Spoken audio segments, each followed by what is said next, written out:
What's going on, everybody? Mortem here, this time bringing you a look at the skill trees and a bit of combat in the upcoming title Avowed, set in the Pillars of Eternity universe of Eora. If you somehow missed it, recently a whole bunch of people, including myself, got to preview Avowed. I actually got to go to Obsidian Entertainment's offices in Irvine and play it a little bit and talk to the devs before making a general overview and whatnot. But in this video, I want to hone in on something very specific. The skill trees, of course, and more specifically, what is and is not represented from the previous Pillars of Eternity games. Now, obviously, Avowed being a shift into the action genre, or at the very least a more action-oriented game, let's say, as it will by all accounts still be very heavy on the RPG, it nonetheless lost a few classes and things in the transition, notably the Chanter and the Cipher. People mention those two specifically, including myself, because they were very unique to Pillars. And it's been pretty well confirmed that they're not really going to make much of an appearance in Avowed. So naturally, that begs the question of what is in Avowed, especially coming from Pillars specifically. And that's kind of what I want to take a look at in this particular video, which should be time-stamped by skill tree down below. But a quick note before we dive fully in, as we are still a few months out from the proper release of this game, it's important to mention that,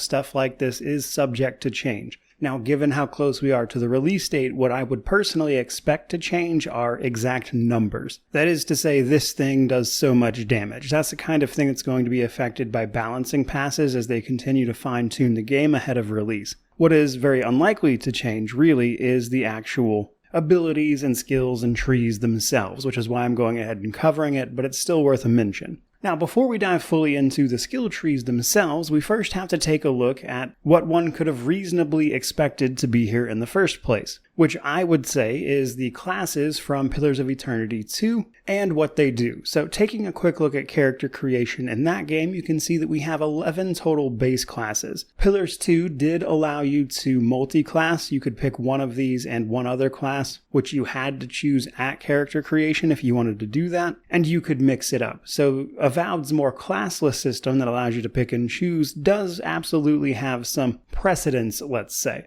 Now, of the 11 classes in Pillars 2, I would say that really only 4 of them are probably not meaningfully represented in Avowed. And these are the Chanter and the Cipher, of course, but also the Paladin and the Priest. Paladin kind of gets some representation via Fighter, as their playstyles can be very similar, but obviously the flavor of the Paladin really isn't there. And then the Priest itself, I think, is more straightforward. In Avowed, we are the Godlike of an unknown god. In a time where worship of the gods are tumultuous at best, you can check out my previous lore video from yesterday if you want to learn more about that. But suffice to say, playing a character that was a priest of another one of these gods would have been a little weird, and I could see why they didn't want to go that route outside of maybe just allowing you, the player, to roleplay that in your own head, compared to the specific mechanics of being a priest of one of them in Pillars 2. Now, the 3 classes here that receive the most representation is ultimately, of course, the ones that are actually named in the skill trees: Fighter, Ranger, and Wizard. Other classes, however, get representation through the inclusion of certain other abilities. So Barbarian's pretty straightforward. You can play a very in-your-face, melee-oriented fighter and pretty much cover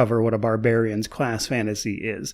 You can punch things and go unarmed in Avowed. I don't know how, completely viable that is late game, but they even did a recent stream where they showed them going through a quest completely unarmed. So we know it's somewhat possible at the very least, which I would say is what a lot of people want from something like a monk build, but I will say that unless there are specific items and spells that accommodate that specifically, it might not exactly capture the class fantasy of a monk, and fair enough. But then we have the Druid. So Druid in Pillars is, pretty much your standard nature-based caster, but they could also shapeshift. The shape-shifting isn't really in there, though there is a lot of elemental magic of the type that druids could have conceivably gotten, or you might associate with them just from what is available. So I think there's a little bit of representation there that you could, if you wanted to, sort of roleplay. And then there's Rogue. Rogue is, I think, pretty well represented in the Ranger skill tree and also just character mechanics that are baked into Avowed. That is to say, the ability to sneak around, perform sneak attacks. You can even get a spell that turns you invisible to set more of that up and things like that. So that and a base godlike ability that you'll get that allows you to perform melee stealth executions is pretty well there. So putting all of that in perspective, obviously they didn't cover every single base here, but it is a little more than you may have remembered. Now, from there, let's actually dive directly into the proper skill trees available to us in Avowed. Now, I want to start off with the easy one, which is the Godlike skill tree. So I did not get to fully experience this, but the Godlike skill tree is basically story related. You start off with the Divine Thorn passive, which allows you to perform those melee sneak attacks. Throughout playing the preview, I picked up 2 more. One was a healing ability that I could have turned down. You can choose to accept this or not. And then I could use that to heal myself and even revive companions mid-battle. Another one I got was simply a passive that increased my health by like 10%. So it looks like Godlike abilities are going to be directly tied to choices and exploration throughout the game, as opposed to being more specific things that you choose. Which then brings us to the largest of the skill trees, I would say, which is the Wizard skill tree. Now, the Wizard skill tree is doing a lot of stuff. Obviously, it hones in on magic, but it also allows you to use the weapon of a wand or a grimoire more effectively, on top of just making it generally easier to use abilities more often by making Essence, the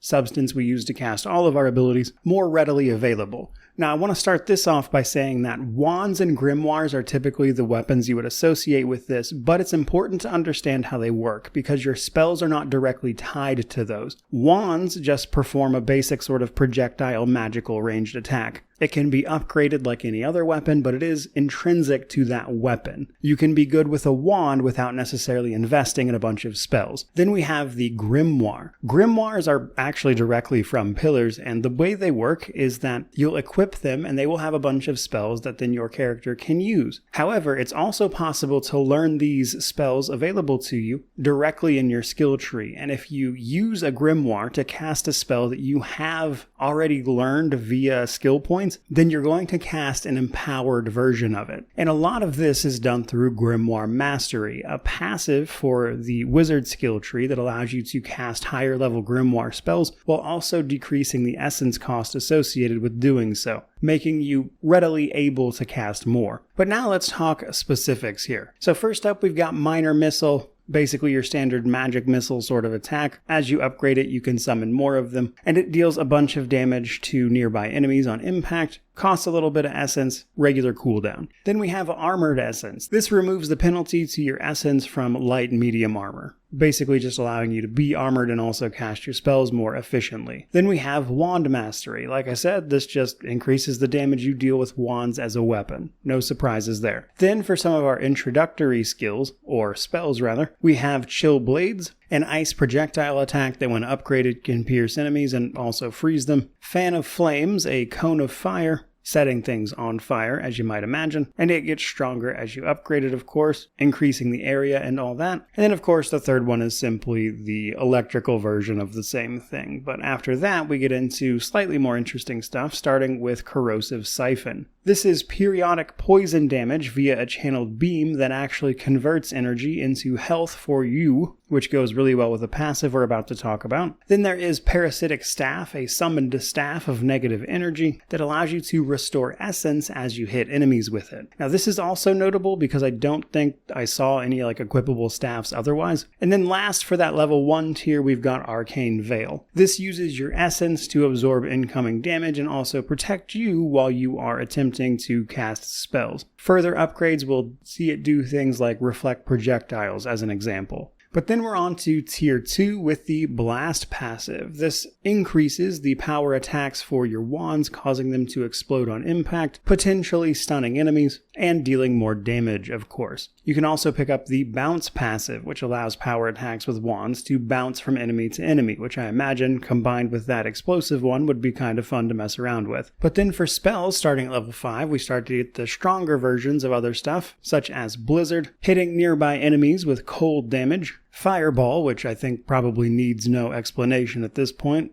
Crackling Bolt, which is effectively chain lightning, Bristling Frost, which will grants you some damage reduction while also freezing potential enemy attackers, and Grimoire Snap. This is like a force push that will shove enemies back away from you and potentially deal stun to them, and with further upgrades it can knock back bigger and tougher enemies. Now for our third tier, the level 10 tier, you could pick up Missile Salvo, which conjures a sphere that then starts casting nearby missiles of magic at everything for the duration. You could also pick up Spirit Lance, which allows you to pick up a magical spear that will deal explosive damage for each successful hit. Returning Storm, which will conjure a thunderstorm, as you might imagine, and then hit everything around you with lightning bolts, dealing stun and shock damage. Ring of Fire, which basically does the same thing as Bristling Frost from before, but instead gives you more damage reduction and also deals fire accumulation back to melee attackers instead. And then Blast of Frost, which is basically Cone of Cold, and does the same thing as like Burning Flames from the first tier, but this time cold damage. Now for passives at this tier, you can pick up Blood Magic, which will, when your essence is used up, use your health to cast your spells instead, which combined with something like Corrosive Siphon, which gives you health back anyway, could perform a potentially very powerful combo. And then as an example, I also found some items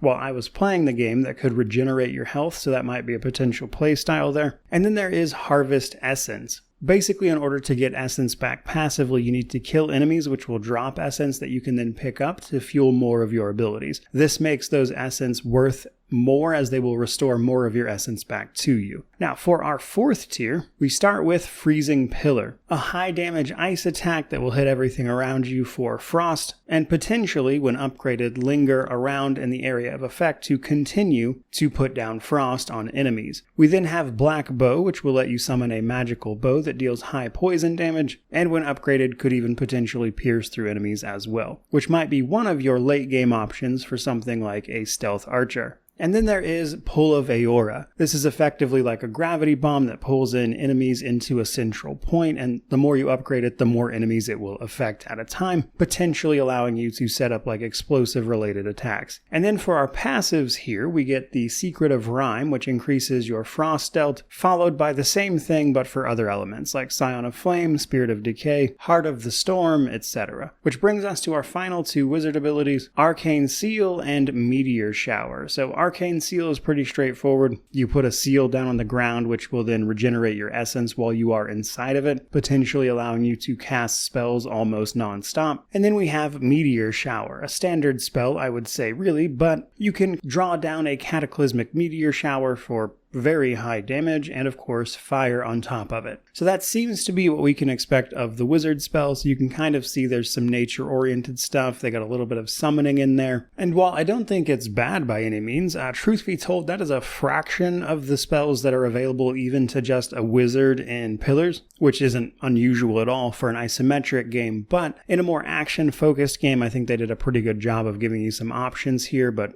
time will tell to see how that actually pans out. And that brings us to the Ranger tree. Now, if you want to go one-handed weapons, ranged weaponry, or just trying to be light on your feet in general, or potentially even summon a bear, then the Ranger skill tree is for you. Starting with Tanglefoot. So this is basically just your standard slow that you can place on the ground to hold enemies in place for 8 seconds to give you some breathing room. When it's upgraded, you can even poison enemies with it. And then we have our standard damage increase passives. Finesse will increase your damage with one-handed melee weapons. You can also pick up the passive that allows you to parry, then when upgraded allows you to parry even more effectively. And then the passive for increasing your damage with bows and guns specifically, followed by Evasive, which is going to let you reduce the stamina cost of dodging, which is especially important if you are wanting to dual wield, because if you are dual wielding, you cannot block, which means your primary damage mitigation at that point is likely going to be dodging. And then we have Tier 2, starting with Shadowing Beyond. This allows you to become invisible while draining essence until you do something. This is effectively going to allow you to, if caught while trying to be in stealth, allow you to re-enter stealth and potentially deal even more sneak attack damage as an example, or simply allow you to slip by somewhere unseen, which has exploration benefits as well potentially. So kind of encompassing bits of the rogue here as well. Then we have Piercing Thrusts, increasing your power attacks with one-handed weapons for the most part. Or you could pick up Steady Aim, allowing you to slow time when holding a power attack for a bow or a gun. helping you aim, of course, followed by Survivalist, which will make things like food and potions more effective. And then lastly, for that second tier, we have Scavengers, allowing you to, when breaking down equipment or picking herbs, get extra upgrade materials, which can be very useful for upgrading as some of those costs are kind of high. Now for tier 3, you could pick up Power Slide, allowing you to slide through enemies and knock them down, with subsequent upgrades allowing you to increase the distance, speed, and even stun enemies as you do it, followed on by Quick Switch, allowing you to more quickly switch between your equipped weapons. And when ranked up, it actually allows you to passively reload the guns in your off loadout, so you could potentially, say, dual wield pistols in both loadouts and then constantly switch between, forming a sort of never-ending pistol-related barrage in a sort of gunslinger-type manner, which I think would be a lot of fun. And then we have Arrow Deflection, allowing you to block arrows with melee weapons as if you were parrying. And then in tier 4 at level 15, you could potentially pick up your Bear Ally. This skill is going to allow you to summon a bear to aid you in battle, and it gets stronger as you level it up, lasting for longer. Notably, you can make it last longer than the duration of the skill itself, meaning that in combat you could, potentially have a 100% uptime on this if you wanted to. And then we have Critical Strike, pretty straightforward, just passively increases your critical hit chance. And then Sniper, increasing your ranged weapon damage against unaware enemies, probably a must-have for your stealth archer characters. And then in that last tier, we've got Flurry of Blows, which increases maximum attack speed, stamina regen, and even your move speed. Later upgrades actually grant you lifesteal to weapon damage on this, while also increasing the duration, which I thought was interesting. And then lastly, for the Ranger tree, we've got Staggering Shot, increasing the stun that your bows and guns deal, which will, I imagine, be very effective at locking down certain enemies. Which then brings us to our final skill tree for the Fighter. We kick this one off with Charge. Pretty straightforward, you charge the enemy. Then you can pick up Armored Grace, which will decrease the stamina penalty for wearing heavier armors, basically giving you more stamina to play around with so you don't tire out as quickly when wearing heavy armor. Then you can pick up Shield Bash, which will allow you to hold block and then attack with your shield specifically to stun and push back enemies. Then there is Brawn, increasing the damage of two-handed melee weapons, as well as Toughness, which just straight up increases your max health. And given that this is so high up in the Fighter tree here that you can get it on basically anybody, I imagine this is one of those ones that might become like a default increase for most characters, as there's very little investment required there. In the second tier, we can pick up Constant Recovery, causing us to slowly regenerate a percentage of the last amount of health we just lost, which could potentially make you a little tankier, depending on how slowly is slowly. But you could also pick up Devastating Criticals, increasing the critical hit damage you deal. Or you could pick up Built to Destroy, a passive that restores health and essence upon destroying things, interactable things in the environment or just anything that can be destroyed. But notably, you can also destroy walls with power attacks instead of having to use like grenades as an example. Then you could pick up Bleeding Cuts. Power attacks with axes and greatswords can deal bleeding. And then Barbaric Shout, allowing you to, of course, shout, giving your weapon attacks uninterruptible and dealing more and more stun. And later on, it even taunts all of the enemies around you. But in tier 3, you could pick up Power Jump, allowing you to, while in the air, hit the crouch button in order to slam down on the ground, interrupting nearby enemies, and even dealing stun damage based on your fall height. As you upgrade this, you can make it to where you don't take damage from any non-lethal source of fall damage here, increasing the damage to scale with the height as well, on top of the final tier making this a free cost ability. So I could see you potentially setting up some really funny stuff with that one. But then we have Unbreakable, which just decreases the stamina cost of blocking. Or we could pick up Stunning Blows, allowing us to deal more and more stun damage with maces and two-handed hammers. Or you could pick up Iron Fists. This ability in particular is what is going to allow unarmed playthroughs to be viable, I imagine, as it effectively increases the quality and power of your unarmed attacks. Though I am curious to see if making it to level 10 before you actually grab this would be, less of a hassle. For tier number 4, we've got Into the Fray, taunting an enemy and pulling them towards you, potentially grabbing even multiple enemies with it. You could also grab Reflect, basically turning your blocks with a shield into a parry that also reflects a projectile back at the enemy when, hit with like arrows or projectiles, etc. And then there is Retribution. Every time we take take damage, our next attack within 5 seconds deals 20% of the damage you just received. And then in that final tier, we've got Clear Out, which is effectively a whirlwind, with subsequent upgrades making you spin around even more. And then for our final max level ability, we've got Inspiring Triumph. Killing enemies restores a percentage of our companion's maximum health with the upgrade for it, even reviving companions if they've died, while also restoring even more of their health, which I imagine will help make those companions much more useful, as we otherwise don't really have a lot of abilities that affect them specifically. Now, speaking of companions, each of the companions we pick up will have their own little mini skill tree, allowing you to acquire upgrades and things for them, but their skill trees are very small by comparison and much more simple and centered around, of course, the character they already are, so nothing too complicated there, but do keep in mind that companions do have their own little separate mini skill trees in addition to yours. So putting all of that together and my own experiences with the preview, I would say that while there will be a decent amount of things to play around with and even some interesting combos that you could potentially string together, on one hand, I think they did a better job than it might initially appear, trying to make sure that at least some aspect of every class from Pillars was represented, outside of like the Cypher and the Chanter specifically. I think it's also safe to say that this classless system that they've set up is probably not going to approach anywhere near the depth of those particular games either, which is one of the reasons you've heard me say in the past that I personally would have preferred Pillars 3 every time. For the sake of this game in a different genre, I would say the success of these things will come down to whether or not people will find those systems engaging that they have in place, as some of the playstyles and weapons in particular allowing you to mix and match each weapon with each different set of skills, as an example, allowing you to get pretty free form with what you are doing, will likely be more accessible and readily available to fulfill any one of those class fantasies in a way that is less overwhelming to new people. So one thing I personally will be watching in that scenario is whether or not that actually works out for them, basically. But speaking for me, again, I enjoyed what I played of the preview, even trying all sorts of different playstyles for myself. So purely for me and my own enjoyment, I'm very curious to know how well these systems hold up in the late game and whether it really feels like you can do unique and fun stuff, or does it start to fall off in the late game, as an example. Either way, though, I'd love to hear what you have to say about it down in the comment section below, which of course means to like, comment, subscribe, all that YouTube jazz. But regardless of any of that, truly, just thank you so much for watching. I really do appreciate it. May you wander in wisdom and have an amazing day.